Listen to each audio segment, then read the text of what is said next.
오늘도 하루를 말씀으로 시작하는 모든 분들께 우리 주님의 사랑과 평화가 가득하시기를 축복합니다. 오늘 우리에게 주시는 하나님의 말씀은 에스라 9장 8절에서 15절까지의 말씀입니다.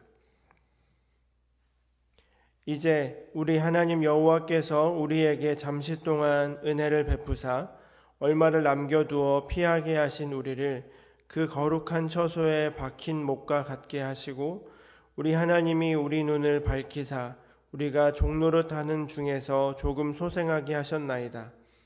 우리가 비록 노예가 되었사오나 우리 하나님이 우리를 그 종살이 하는 중에 버려두지 아니하시고 바사왕들 앞에서 우리가 불쌍히 여김을 입고 소생하여 우리 하나님의 성전을 세우게 하시며 그 무너진 것을 수리하게 하시며 유다와 예루살렘에서 우리에게 울타리를 주셨나이다. 우리 하나님이여, 이렇게 하신 후에도 우리가 주의 계명을 저버렸사오니 이제 무슨 말씀을 하오리이까? 전에 주께서 주의 종 선지자들에게 명령하여 이르시되 너희가 가서 얻으려 하는 땅은 더러운 땅이니 이는 이방 백성들이 더럽고 가증한 일을 행하여 이 끝에서 저 끝까지 그 더러움으로 채웠음이라. 그런즉 너희 여자들을 그들의 아들들에게 주지 말고 그들의 딸들을 너희 아들들을 위하여 데려오지 말며 그들을 위하여 평화와 행복을 영원히 구하지 말라. 그리하면 너희가 왕성하여 그 땅의 아름다운 것을 먹으며 그 땅을 자손에게 물려주어 영원한 유산으로 물려주게 되리라 하셨나이다.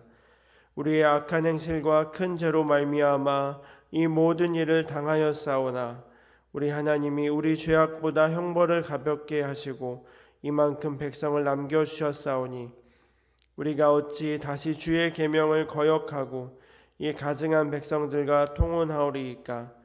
그리하면 주께서 어찌 우리를 멸하시고 남아 피할 자가 없도록 진노하시지 아니하시리이까? 이스라엘의 하나님 여호와여, 주는 의로우시니 우리가 남아 피한 것이 오늘날과 같사옵거늘 도리어 주께 범죄하였사오니 이로 말미암아 주 앞에 한 사람도 감히 서지 못하겠나이다 하니라. 아멘. 어느덧 4월 둘째 날입니다. 출근하다가 교회로 오는 진입로에 양옆에 벚나무들을 보게 됩니다. 그들이 아름다움을 함껏 뽐내며 준비 중에 있습니다. 주변 동산의 꽃나무들도 누가 더 예쁜지 경쟁하는 듯합니다. 겨울이 가고 봄이 온 게 확실하게 느껴집니다. 사랑하는 성도 여러분, 생명력이 가득한 이 봄, 겨울이 지나고 봄이 오는 것처럼 어서 코로나 바이러스가 소멸되고 이 생명력 있는 봄을 우리 모두 함께 누리게 되기를 소망합니다. 코로나 사태로 인해서 우리 삶에서 정말 생각해보지도 않은 수많은 일들이 벌어지고 있습니다. 이러한 상황 가운데 우리가 할 수 있는 일이 거의 없기에 우리의 연약함, 인간의 무능함과 연약함을 고백할 수밖에 없는 상황입니다. 그럼에도 불구하고 이 시기를 지내며 우리가 확실하게 깨닫는 것 한 가지는 지금이 바로 우리의 신앙을 점검할 때라는 것입니다. 함께 모여서 예배하는 것이 당연했고 그것이 불가능해졌지만 또 온라인으로 예배할 수밖에 없는 상황이 벌어졌습니다. 하지만 사회적 거리두기라는 말처럼 이것을 조금 더 신앙적으로 생각해 본다면 사회와 우리를 거리둘 수밖에 없는 이 상황, 세상으로부터는 잠시 멀어지고 하나님께 조금 더 가까이 가는 이 시기가 아닐까 싶습니다. 과연 이 시기를 지내면서 나의 예배, 우리의 예배, 또 우리의 신앙 상태가 어느 정도인지를 다시 한번 생각해 보기를 원합니다. 예배라는 것이 무엇일까요? 예배는 하나님을 경외하는 것입니다.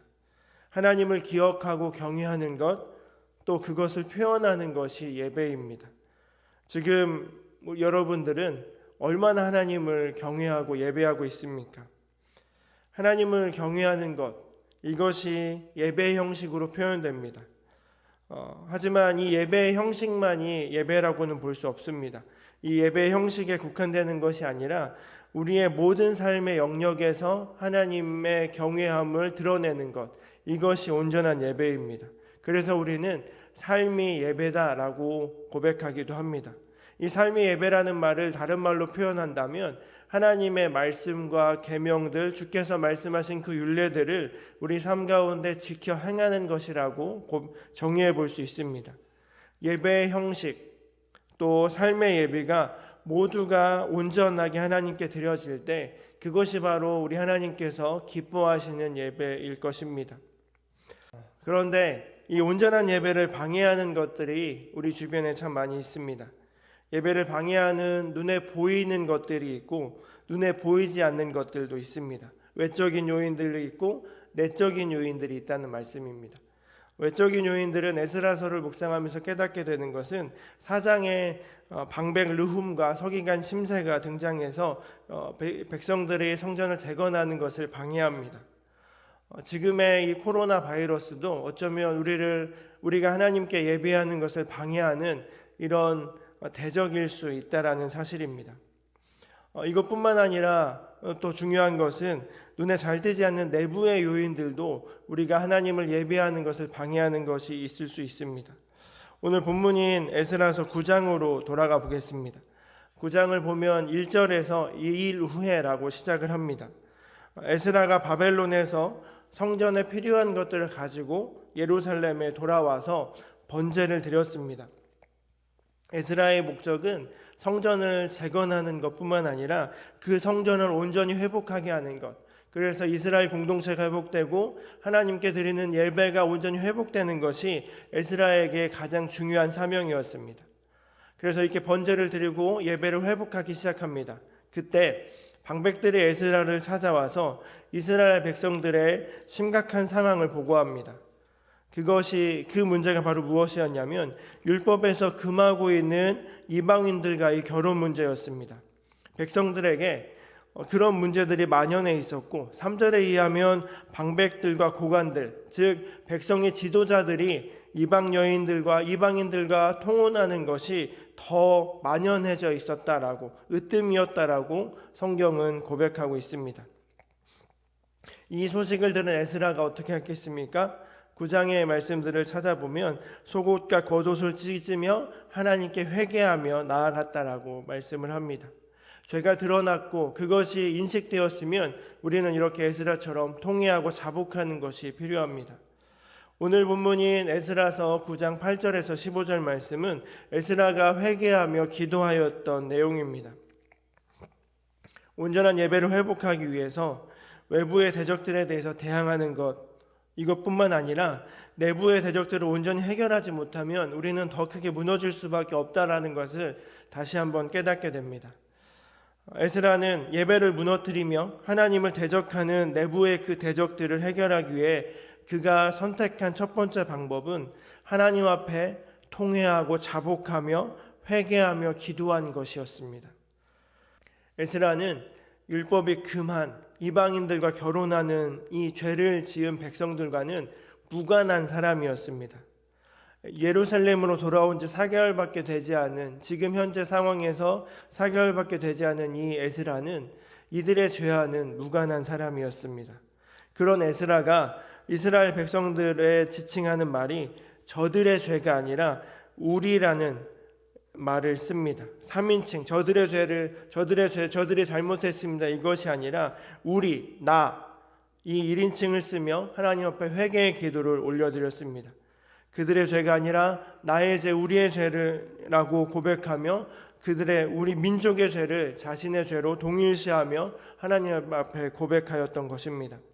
즉 예루살렘 공동체의 일이 에스라 자신의 일이었고 그 공동체의 죄가 에스라 자신의 죄라고 여겨졌던 것이었습니다. 우리 10절 말씀을 새번역 성경으로 함께 읽겠습니다. 우리 하나님, 주께서 이렇게까지 하여 주시는데 주의 계명을 저버렸으니 이제 우리가 무슨 말씀을 드릴 수 있겠나이까? 주께서 이렇게 하여 주시는데, 주께서 이스라엘 민족을 멸망하지 않고 포로로 갔지만 다시 살아나와서 이곳까지 돌아오게 하셨는데 여전히 우리는 주의 계명을 어기고 있습니다. 그때 우리가 주님 앞에 무슨 말씀을 드릴 수 있겠습니까? 이것이 10절의 고백입니다.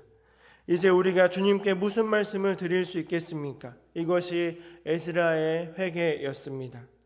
주님께서 말씀하신 우상 숭배하지 말고 이방인과 결혼하지 말라, 이 계명들을 어기는 것, 이것을 우리의 죄로 여기며 고백하였습니다. 13절 말씀입니다. 우리의 악한 행실과 큰 죄로 말미암아 이 모든 일을 당하였사오나 우리 하나님이 우리 죄악보다 형벌을 가볍게 하시고 이만큼 백성을 남겨주셨사오니. 우리 민족이 악한 행실로 말미암아 죄를 지었기에 멸망당하였고 포로로 잡혀갔으며, 그래도 정신 차리지 못하고 백성들이 하나님의 계명을 어기고 이방인과 통혼하는 죄를 저질렀습니다. 이런 결과를 당하는 것이 우리의 죄 때문입니다. 이렇게 큰 죄를 지었지만 자비로우신 주님께서 가벼운 벌을 내리셔서 우리 백성들을 다 멸절하지 않으시고 이만큼이나마 살아남게 하셨습니다. 이것이 에스라의 고백이었습니다. 죄의 원인을 알았고 그 원인을 회개하며 기도한 것입니다. 에스라의 기도의 내용을 살펴보면 이것은 하나님께 올리는 기도이기도 하지만 하나님께 기도를 듣는 백성들로 하여금 회개를 촉구하는 설교적인 성향을 띠고 있습니다. 그래서 어떤 학자는 이 에스라의 기도를 설교기도, sermon prayer라고 부르기도 합니다. 어찌되었든 그 에스라엘의 그 회개기도, 자신의 죄를 어기며 간절하게 구했던 그 기도가 함께했던 모든 백성들의 마음을 움직이기 시작하였습니다. 에스라는 이스라엘 백성들이 조상 때부터 끊임없이 범죄하였기에 약속의 땅에서 쫓겨난 것도 당연한 결과임을 고백하였습니다. 그렇지만 자비로우신 하나님께서 모든 백성들을 망하지 않게 하셨고 일부를 남겨주셨다는 것도 주님 앞에 고백하였습니다. 하나님 앞에도 도저히 용서할 수 없는 백성들이지만 백성들을 용서하셨고 다시 포로들을 돌아오게 하셔서 이스라엘의 끊어진 역사를 이어가도록 은혜를 베푸셨다라고도 고백하였습니다. 그런 예루살렘으로 돌아온 이스라엘 백성들이 불과 80년 만에 다시 부패하였고, 그렇기에 에스라는 하나님께서 어떤 벌을 내리시더라도 이스라엘 백성들로서는 하나님 앞에 할 말이 없다라는 것이 오늘 본문의 내용입니다. 그런데 에스라엘의 기도 중간중간에 나타나는 중요한 고백을 살펴볼 수 있습니다. 조상의 죄를 반복하는 백성들을 용서해 주시고 은혜를 베푸셔서 생명을 주신 사실을 반복해서 이야기합니다. 하나님께서 용서해 주셨던 사실, 하나님께서 다시 한번 기회를 주셨던 사실, 다 멸절하는 것이 아니라 조금은 남겨두고 생명을 이어가게 하셨던 사실들을 언급하면서 하나님의 은혜, 용서를 소망하고 있는 에스라의 기도를 살펴볼 수 있습니다. 15절 말씀을 세 번역으로 함께 봉독하겠습니다. 그렇지만 주 이스라엘의 하나님, 주님은 너그러우셔서 우리를 이렇게 살아남게 하셨습니다. 진정 우리는 우리의 허물을 주께 자백합니다. 우리 가운데서 어느 누구도 감히 주님 앞에 나설 수 없습니다. 너그러우시고 은혜를 베푸신 하나님께 당당하게 요청하지는 못하지만 주님 앞에 감히 나설 수 없는 연약한 존재임을 고백하며 하나님께 다시 한번 은혜를 베풀어 주셔서 용서해 주실 것을 소망하며 간구하는 것입니다. 이것이 바로 진정한 회개의 고백이라고 할 수 있습니다. 이것은 누가복음 18장에 등장하는 세리의 기도와 같은 맥락으로 생각해 볼 수 있습니다. 바리새인이 자신의 의로움을 강조하며 뽐내듯이 기도하였지만 세리는 그 옆에서 이렇게 고백합니다. 누가복음 18장 13절입니다. 세리는 멀리 서서 감히 눈을 들어 하늘을 쳐다보지도 못하고 다만 가슴을 치며 이르되 하나님이여 불쌍히 여기소서 나는 죄인이로소이다 하였느니라. 세리는 하나님 앞에서 죄인임을 고백하였습니다. 다른 어떤 말도 할 수 없었습니다. 자신의 연약함을 알았고 자신의 부족함을 알았기에 하나님 불쌍히 여겨 주시옵소서 나는 죄인이로소이다 이렇게 고백할 수밖에 없었던 것이 바로 세리의 모습이었습니다. 자신의 의로움을 고백할 수 없었습니다. 주님께서는 이 고백을 귀하게 여겨주셨고 그 세리의 기도를 받아주셨습니다. 하나님의 크심과 하나님의 위대하심을 진정으로 아는 자들은 하나님 앞에서 자신의 연약함과 허물을 고백할 수밖에 없습니다. 하나님 앞에서 고개를 들지 못하는 것이 바로 이 죄인들, 연약함을 인정하는 우리들의 모습이 되어야 할 것입니다.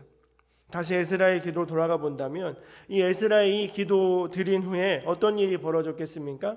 오늘 말씀 이후에 10장 1절 이후를 살펴보면 이 에스라의 기도 후에 순식간에 온 민족이 회개의 운동이 들불처럼 퍼져나갑니다. 그리고 이 회개의 열매들이 풍성하게 결실을 맺는 것으로 에스라서가 마무리가 되갑니다. 우리가 기억해야 할 것은 에스라가 백성들에게 한마디도 이렇게 해라 저렇게 해라 너희들이 잘못했다 말하지 않았다는 것입니다. 너희들이 잘못했다 이것저것 회개해라 이것이 아니라 우리의 잘못입니다. 주님 우리의 연약함입니다. 우리의 죄악 때문입니다. 그 죄를 대표해서 대신해서 회개했던 것을 보게 됩니다. 그 기도가 백성들의 마음을 움직이며 진정한 회개로 이끈 것입니다. 여기서 다시 한번 살펴볼 수 있는 것은 잘못된 것, 죄악들을 발견했을 때 누구 때문이야, 너 잘못했어가 아니라 우리의 죄, 나의 죄를 고백하며 나아갈 때 기적이 일어나고 진정한 부흥이 일어나는 것을 다시 한번 깨닫게 됩니다.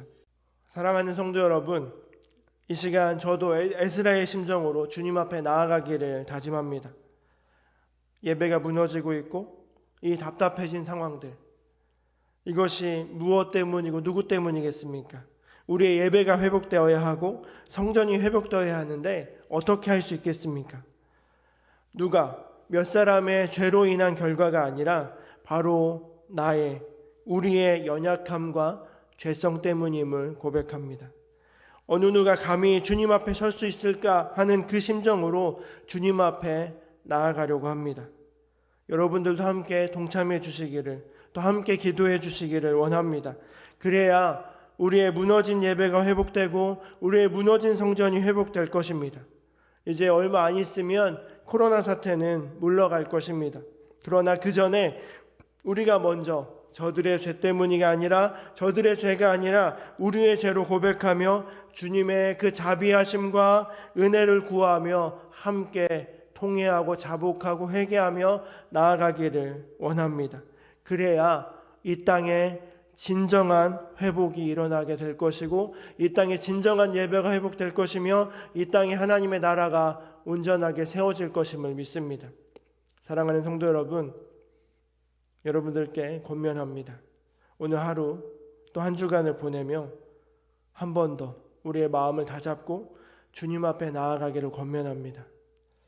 이 세상의 수많은 뉴스들을 보면서 한탄하고 혀를 찰 것이 아니라 그 죄악됨을 바라보면서 그들이 저들의 죄악 때문이 아니라 그 안타까움을 넘어서 그래 저것이 우리의 죄 때문이구나, 우리의 죄악으로 나의 죄악으로 여기며 통회하고 자복하며 눈물로 나아가고 또 그 이후에 주님의 자비하심과 은혜를 구하며 주님의 손길을 구하며 나아갈 때 주님은 우리에게 긍휼을 베푸실 것임을 믿습니다.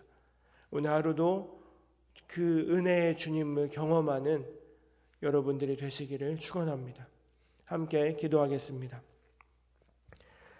자비하신 주님, 우리 가운데 어느 누가 감히 주님 앞에 설 수 있겠습니까?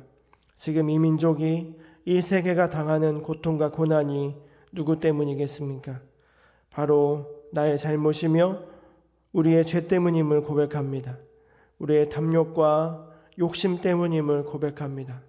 주님, 자비를 베푸셔서 우리의 죄악됨을 용서하여 주시고 또한 무너진 예배와 무너진 신앙을 온전히 회복시켜 주시옵소서. 하나님의 자녀들로 온전히 살게 하여 주시옵소서. 우리를 인도하시는 우리의 구원자이신 예수 그리스도의 이름으로 기도합니다. 아멘.